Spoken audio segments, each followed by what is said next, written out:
오늘은 성경이 전하는 지혜 8번째 외모와 분별력이라고 하는 제목으로 말씀을 전하겠습니다. 기러기는 대표적인 철새이지요. 한 해에 1만 킬로미터 이상을 비행한다고 합니다. 서울과 부산 간 거리를 제가 검색해 보니까 477km예요. 그러니까 500km로 잡고 기러기가 한 20번 이상을 왕복하는 건데, 이게 뭐 자동차를 타는 것도 아니잖아요. 맨몸으로, 그리고 날갯짓으로 그 먼 거리를 비행하니까 얼마나 힘들겠습니까? 우리가 그래서 알고 있는 것 중에 하나가, 그 힘든 비행을 가능케 하는 그 방법이 하나 우리가 알고 있는 게 있지요. 기러기는 개인은 사람이고, 개조라고 그래야 돼요.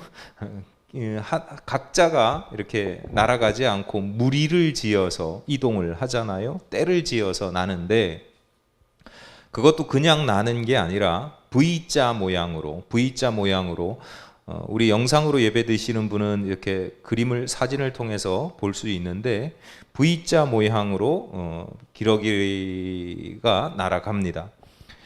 선두에 있는 기러기는 바람의 저항을 그대로 받지만, 뒤따르는 기러기에게는 바람의 저항이 70%나 감소가 된다고 그래요. 뭐 비어 있는 하늘인데 그 바람의 저항이, 공기의 저항이 얼마나 크겠어, 대단하겠어 라고 생각할 수 있거든요. 저도 그렇게 생각을 했어요. 뭐 바람 저항 이런 영향이 있기야 하겠지만 그 미미할 거다 이렇게 생각을 했는데, 제가 자전거를 한번 타보니까 체감이 확 되더라고요. 뒷바람을 맞을 때와 맞바람을 맞을 때의 속도 차이가 엄청나고 엄청 힘들어요. 그래서 물어봤더니, 자전거를 타는 사람들이 라이딩을 할 때 주로 쓰는 방법 중에 하나래요. 그러니까 무리를 지어서 라이딩을 할 때 앞사람 꽁무니에 꼭 붙어서 이렇게 가면 힘이 훨씬 덜 든다고 해요. 마라톤 하는 사람들도 그렇죠. 그러면 뒤따르는 기러기는 혜택만 보고 앞에 가는 기러기는 공헌만 하는가? 그렇지 않죠. 교대를 합니다. 앞 선두에 있는 기러기가 힘들면, 지치면 뒤에서 힘을 비축하고 있던 기러기가 다시 선두로 나서서 앞장을 섭니다. 서로 울어대면서 격려도 한답니다. 이렇게 함께하면, 나 혼자보다 여럿이 함께하면 자신들이 가진 원래 에너지보다 훨씬 높은 좋은 효과가 나타나는 것을 시너지 효과라고 합니다. 상승 효과라고도 하는데요. 하나에다가 하나를 더하면 둘이 되는 게 상식인데, 둘보다도 더 많은 둘 플러스 알파의 효과를 내는 것을 시너지 효과라고 합니다. 그러면 더하기만 하면, 많아지기만 하면 무조건 시너지 효과가 나타날까요? 반대의 경우도 있습니다.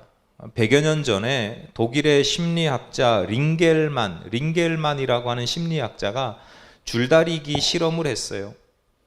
한 사람이 줄다리기를 할 때 쓰는 힘을 숫자 100이라고 가정을 하면, 두 사람이 줄다리기를 할 때 얼마를 쓸까 봤더니 93을 쓰더라는 거예요. 4명으로 늘렸더니 77이 되고, 8명으로 늘렸더니 49가 되더라는 거예요. 그러니까 8명 정도 되면 8배의 힘이 나타나는 게 아니라 반토막이 돼가지고 4배도 안 되는 거예요. 이처럼 시너지 효과와 반대되는 효과를 그 실험을 했던 심리학자의 이름을 따서 링겔만 효과라고 합니다.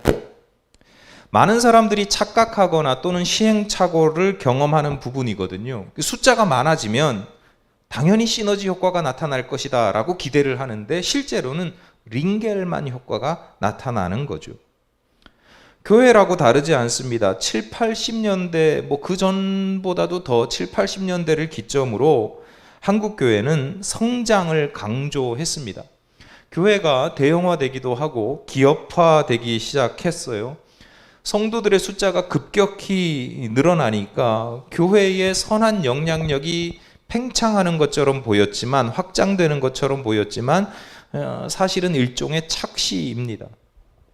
오히려 한 사람 한 사람의 선한 영향력은 줄어드는 모습을 보입니다. 이상한 기독교인들이 막 생기는 거예요. 이단도 생기고, 사기꾼 중에서도 또 부정부패를 저질렀던 고위공직자 중에도 기독교인들의 숫자가 있는 거예요. 끔찍한 범죄를 저질렀던 사람들이 회개하고 목사가 되고 선교사가 됐는데, 하나님의 역사를 무시하는 게 아니라 좀 어떨 때 보면 이분이 정말 회개했나 싶은 경우가 종종 있습니다. 제가 청소년 시절을 보낸 교회는 그 분열이 좀 잦았어요. 다양한 이유로 이제 싸우고 또 떨어져 나가는 교회들을 보게 됐는데, 그 교인들이 나가서 새로운 교회를, 이웃에다가 근처에다 새로운 교회를 개척하거든요. 뭐 그런 일들을 몇 번 경험하고 나서 시간이 좀 지났을 때 그 교회 어르신들이 하는 이야기를 들은 적이 있어요. 뭐라고 이야기하시냐면, 참 하나님의 역사가 신기하고 섭리가 놀랍다.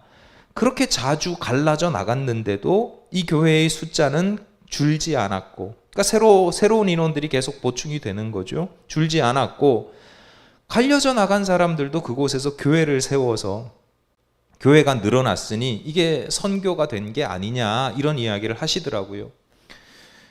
그 이야기를 들을 때는 제가 순진해가지고 그렇구나, 놀랍구나, 하나님의 은혜구나, 그렇게 생각을 했어요.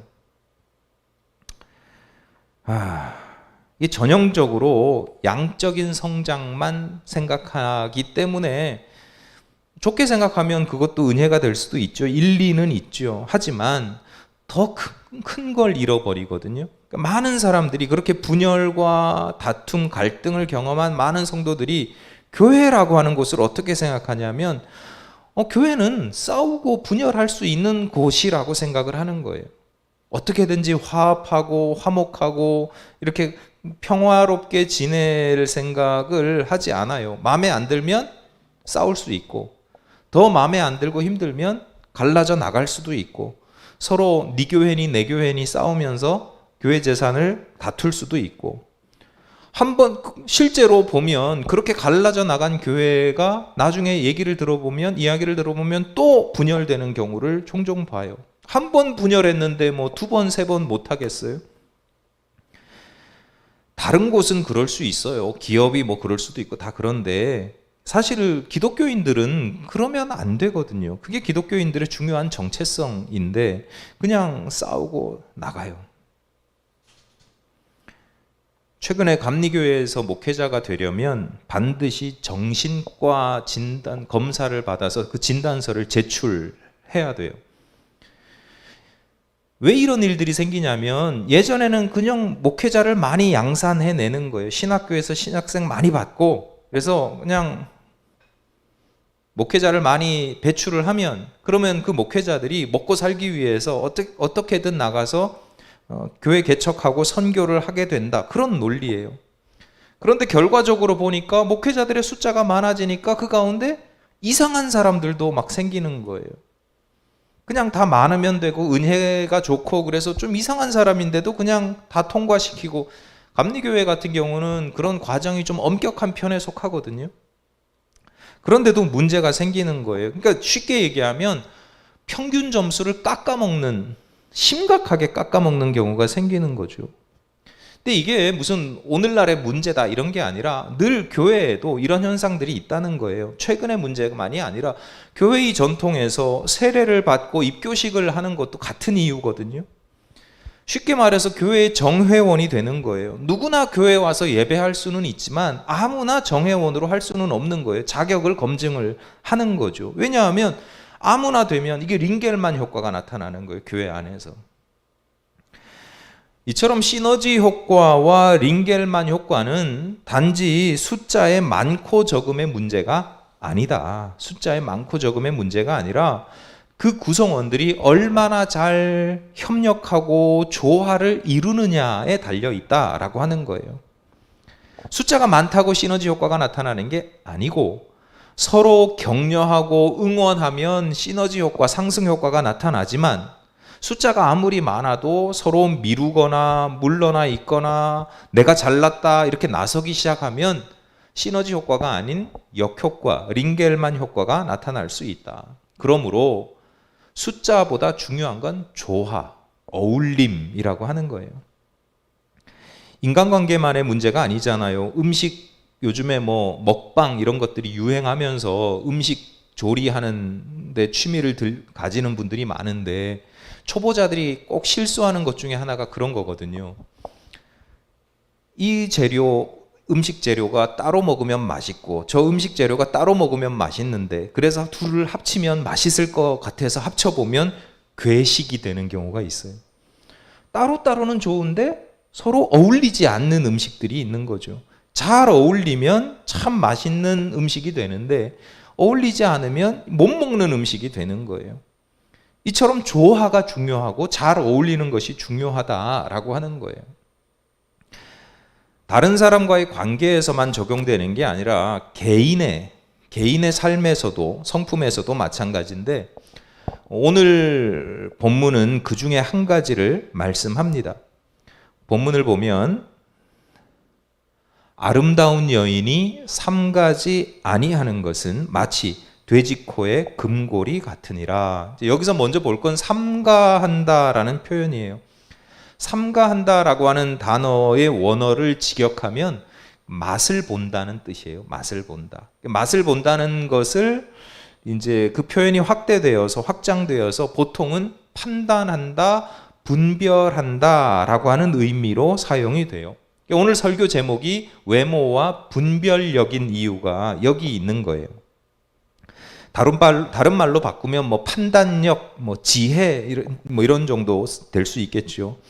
근데 개역 성경에서는 한 번 더 번역을 해서 의역을 해서 분별을 하면 그 다음에 이제 가리게 되잖아요. 이게 먹어도 되는지 먹으면 안 되는 것인지 이렇게 가리게 되니까 그것을 삼간다 이렇게 표현을 해서 개역 성경만 그냥 그대로 읽으면 삼간다고 하는 것을 우리가 절제한다 뭐 이렇게 생각하기 쉬운데 원어로 보면 분별력이거든요. 그러니까 분별하는 힘, 분별하는 것, 분별력으로 보는 것이 더 합당해서 오늘 설교 제목이 외모와 분별력입니다. 오늘 본문의 지혜자는 분별력이 중요하고 외모는 아무것도 아니야 이렇게 말씀하지 않고 잠언의 지혜는 좀 이렇게 현실적인 부분들이 있다고 말씀드렸잖아요. 그러다 보니까 외모도 중요하다. 근데 외모와 분별력이 조화를 이루는 것이 중요하다라고 이야기를 하는 겁니다. 둘이 서로 어울리지 않으면 뭐 하나는 좋고 하나는 나쁜 게 아니라 둘 다 좋은데 그게 서로 어울리지 않으면 마치 돼지 코에 금고리를 건 것과 마찬가지라고 하는 거예요. 그러니까 외모와 분별력이 합치면 시너지 효과가 나타나지만 이게 잘못 조화를 이루면 어울리지 않으면 링겔만 효과가 나타난다 이런 거죠. 얼굴도 예쁜데 지혜롭기까지 하네 이런 소리를 들으면 좋다는 거예요. 그런데 야, 쟤 얼굴만 예뻐가지고 얼굴 깝하네 뭐 이런 소리 들으면 안 된다는 이야기를 하는 겁니다. 옛말에 경국지색이라고 하는 말이 있잖아요. 나라를 망하게 하는 미모라는 뜻입니다. 개인적으로 참 좋아하는 표현은 아니에요. 왜냐하면 나라가 망한 걸 얼굴 예쁜 여인에게 책임을 전가하는 면이 있기 때문에 좋아하는 표현은 아니지만 그럼에도 불구하고 이 단어가 가지고 있는 이 고사성어가 가지고 있는 의미가 뭐예요? 얼굴이 예쁜 건 좋은 거잖아요. 나쁜 게 아니란 말이에요. 근데 그 좋은 것이 오히려 엄청나게 나쁜 결과를 가지고 올 수도 있다라고 하는 거예요. 근데 많은 사람들이 착각하는 게 뭐냐면 얼굴이 예뻐서 그래. 얼굴이 예뻐서 문제야 라고 생각하는데 그렇지 않아요. 뭐가 문제예요? 그 얼굴에 어울리는 판단력, 분별력이 없기 때문에 문제인 거죠. 예쁜 얼굴에 마음을 빼앗겨서 판단력, 분별력을 잃어버리기 때문에 문제인 거죠.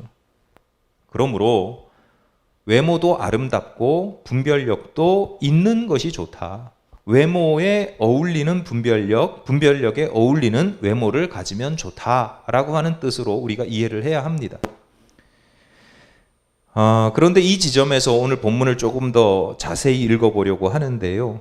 자, 본문의 지혜자가 아름다운 외모와 분별력을 돼지코와 금고리에 비유를 하거든요. 그러면 생각해 보세요. 아름다운 외모를 비유하는 것이 돼지코예요? 금고리예요?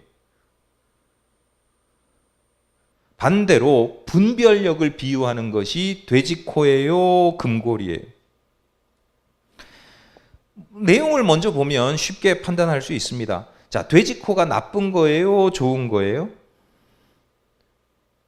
돼지코는 이미지가 오늘 본문에서 말씀하는 돼지코는 좋은 거예요? 나쁜 거예요? 나쁜 거죠. 금고리는 좋은 거예요? 나쁜 거예요? 좋은 거죠. 그러니까 돼지코는 뭘 의미하냐면 분별력이 없는 것을 비유하는 거예요. 금고리는 뭘 의미해요? 아름다운 외모를 비유하는 겁니다. 이제 매치가 되죠? 아름다운 외모는 금고리고 분별력이 없는 것은 돼지코다. 이렇게 이제 매칭을 시켜놓고 보면, 자, 그 다음이 중요합니다. 돼지코와 금고리의 관계를 한번 보자고요. 돼지코든 무슨 코든 코라고 하는 건 존재입니다. 고리, 금고리든 은고리든 동고리든 뭐 플라스틱 고리든 금고리는 뭐예요? 치장입니다. 치장. 존재가 중요해요? 치장하는 장식이 중요해요? 존재가 훨씬 중요하죠. 나를 치장하는 장식품보다 나 자신이 훨씬 중요한 거예요. 그러니까 오늘 본문은 단지 아름다운 외모와 분별력의 조화를 강조하는 내용만은 아니고 외모보다는 분별력이 훨씬 중요하다라고 말씀하고 있는 겁니다. 외모를 장식이라고 보면 분별력은 존재 자체라고 하는 거예요. 얼핏 보면 우리는 외모가 내 존재고 분별력은 치장하는 것처럼 착각하기가 쉬워요. 왜냐하면 내가 생긴 건 타고난 거거든요. 내가 태어났어요, 그렇게. 분별력은 내가 나중에 더 하는 거예요. 지혜를 더 익혀서 더 하는 거죠. 그래서 내가 가지고 있는 외모는 나고 분별력은 그것을 치장해 주는 것으로 장식으로 생각하기 쉽지만 지혜자는 다르게 이야기하는 겁니다. 분별력이야말로 너의 실체이고 외모는 그런 너를 치장하는 장식품이다라고 가르치고 있는 겁니다. 요즘 우리가 살아가는 시대를 표현하는 말 중에 하나가 외모지상주의지요. 외모를 중요하게 여깁니다. 패완얼 들어보셨어요? 패완얼. 패션의 완성은 얼굴이다. 뭐 이런 거죠. 성형수술은 선택이 아니라 필수인 시대가 되었습니다. 제가 요즘에 이제 영상을 찍다 보니까 자꾸 얼굴에 관심이 가게 되더라고요. 눈 밑에 이게 이제 예전에는 늙었다, 얼굴이 뭐 늙어간다 이런 게 뭐 나이 드니까 늙어가는 거지 뭐 이렇게 생각을 했는데 이제 뭐 보여지다 보니까 보여지는 게 중요한 시대가 되다 보니까 지방을 빼야 되나? 왜냐하면 제 주변에 아는 목사님 중에 제 또래 목사님 중에서도 이거 지방을 제거한 목사님이 계시거든요. 뭐 그런 시대를 우리가 살아가요. 얼굴만이 아닙니다. 외모라고 하면 얼굴만 생각하기 쉬운데 우리나라 사람들이 중요하게 여기는 것 중에 하나가 체면이잖아요. 체면. 면자도 아마 얼굴 면자일 텐데. 그래서 외국 사람들보다 자기 자신을 꾸미는데 더 신경을 많이 써요. 화장을 하지 않으면 예의가 없다 이렇게 표현하시더라고요. 화장 안 하는 건 화장하는 게 예뻐 보이려고 하는 게 아니라 화장 안 하는 게 예의라는 거예요. 그러니까 그 정도로 체면을 중요하게 여깁니다. 목회자분들 중에서도 화장하는 분들이 늘어나고 있거든요. 메이크업을 점점 많이 하고 있어요. 아까 말씀드렸듯이 최근 예배 영상을 촬영하면서 저도 카메라로 녹화되는 제 얼굴에 신경을 쓰게 되죠. 화장을 해야 되나? 화면이 좀 어둡잖아요. 우리 교회 이제 하드웨어적인 여건상 그래서 어떻게 조명을 좀 써야 되나 이런 고민들이 생깁니다. 한국 사람들에게 외모라고 하는 것은 얼굴만 해당되는 게 아니에요. 옷, 자동차, 집, 학력, 직업, 그 모든 것들이 다른 사람들에게 어떻게 보이는지, 그 모든 것들에서 다른 사람들한테 어떻게 보이는지 신경을 써요. 내가 이런 옷을 입고 나가면, 내가 이런 차를 타면 사람들이 무시할 거야. 내가 이런 차를 타면, 이런 옷을 입고 이런 집에서 살면 사람들이 나를 존중해 줄 거야. 그러다 보니까 그 모든 것들이 우리들에게는 그게 꾸며야 하는 외모인 거예요. 개인적으로 얼마 전부터 이렇게 가지고 있는 생각 중에 하나가, 우리 사회가 참 지성인이 없다. 생각할 줄 아는 사람들이 없다. 지성인들이 옛날보다 많지 않다. 근데 안타까운 건 뭐냐면 지식인들은 참 많아졌거든요. 옛날보다 많이 배우니까 지식을 많이 가져요. 전문 지식들, 그래서 교수, 박사라고 하는 사람들이 많아요. 그런데 그 교수, 박사라고 하는 사람들이 하는 이야기를 들어보면 저 사람이 정말 생각이 있는 사람인가 싶은 경우들이 종종 있거든요. 목사들 중에서도 마찬가지고, 저도 누군가는 그렇게 볼 수 있겠죠. 지식도, 우리 시대의 지식이라고 하는 것도 자기의 분별력을 키우는 데 사용되는 게 아니라 그저 외모로, 도구로, 외모를 치장하는, 자신의 학위라든가 직업이라든가 이런 것들을 치장하는 그런 장식품으로 삼는 경우가 많기 때문이라고 하는 거죠. 아름다운 외모가 꼭 필요한 것처럼 여겨지는 세상이다 보니까, 외모가 좋으면 대우를 받고 인정을 받다 보니까, 그래서 외모에 지대한 신경을 쓰게 되는 겁니다. 예전에도 제가 말씀드린 적이 있는데, 아주 오래전에 쉐라톤 워커힐 호텔에 오래된 교회 승합차를 운전하고 갔을 때 그 발렛 하시는 분의 눈길을 제가 지금도 잊지 못하고 있거든요. 사람들이 왜 고급 외제차를 선호하는지 실감했던 경험입니다. 부끄럽지는 않았는데 저도 모르게 주눅은 들더라고요. 우리가 살아가는 시대가 그렇다 보니까 그래요. 외모 지상주의, 말로 그렇게 표현하지만 우리가 이미 익숙해져서 또 그걸 잘 못 느낄 수도 있지만 외모가 중요한 시대를 우리가 살아가고 있습니다. 동가홍상이라고 그러죠. 같은 값이면 다홍치마라고 했습니다. 이왕이면, 근데 아까 말씀드렸듯이 잠언은 굉장히 현실적인 지혜를 이야기하고 있기 때문에 외모를 버려야 된다, 이게 아니에요. 이왕이면 외모도 아름다운 것이 더 좋다, 유리하다. 하지만 우리가 살아가는 시대가 그래서 외모 지상주의인 건 문제다. 외모가 모든 것을 결정하고 겉으로 드러나는, 표현되어지는 그 외모가 가장 중요한 가치이다 보니까 성도들도, 믿음을 가진 성도들도 그 가운데 미혹이 되는 거예요. 자신의 분별력을 키우려고 하지는 않고 그저 그런 외형적인 것, 금고리들로 자신을 자꾸 장식만 하는 거죠. 어리석은 사람들의 눈에 보이기에는 그 치장을 한 장식품으로, 수많은 장식품으로 치장한 그 사람이 아름다워 보이고 부러워하기도 합니다만, 하나님의 눈으로 보면 장식은 아름다운데 정작 그 장식을 가지고 있는, 치장하고 있는 그 존재는 돼지코처럼 보인다. 그래서 누구도 아름다워하지 않고 오히려 어울리지 않는 꼴불견, 차라리 장식을 하지 않았으면 그나마 나을 텐데 그런 장식을 하고 있으니까 링겔만 효과가 나타나는 경우가 종종 있다라고 하는 겁니다.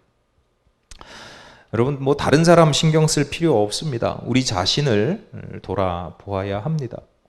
우리는 성도라고 하는 아름다운 이름을 가지고 있습니다. 하나님께서 주신 금고리 중에 하나입니다. 죄인된 우리를 성자라고, 성녀라고 불러주십니다. 그런데 우리의 믿음이, 우리가 가지고 있는 믿음이 돼지코입니다. 그래서 하나님 나라에 들어갈 때 큰 창피를 당하게 됩니다. 자신은 금고리로 장식된 코니까 얼마나 예쁠까라고 생각하지만 하나님의 눈으로 볼 때에는 금고리는 금고리고 그 금고리를 장식한 성도들이 돼지코일 뿐인 거예요. 목사인 저도 다르지 않습니다. 하나님께서 감히 목사로 불러주셨어요. 하나님의 일꾼으로 삼아주셨어요. 부족하지만 양떼를 기르는 목자로 삼아주셨습니다. 그러니까 저에게 목사라고 하는 것은 뭐 계급이나 힘이 아니라 목사는 하나님께서 주신 금고리예요. 저를 장식하는 표현이에요.